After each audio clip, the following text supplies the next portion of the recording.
Hello everyone, welcome back to my channel. In this video I'm going to show you how to change your power supply on your Centurion D5 Evo gate motor. You'll see that my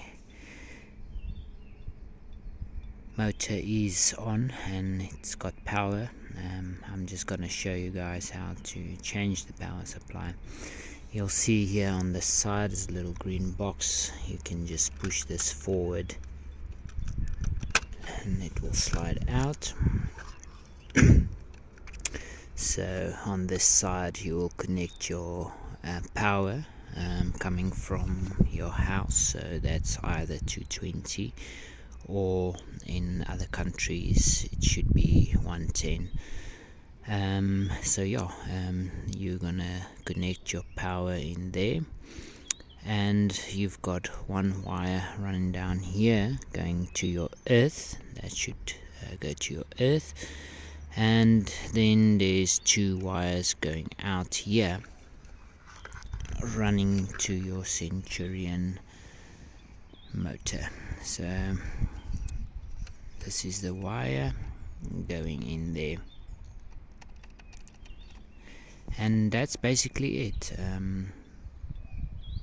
If you buy a new power supply, this adapter should be connected to it, so you don't have to cut this off or reconnect it or anything. That should come as is.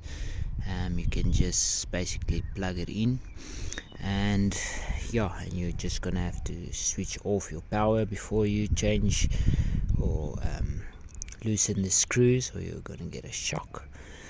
Then you can connect your power up there, and that's basically it. If you want to put it back in, just gonna have to push it back in here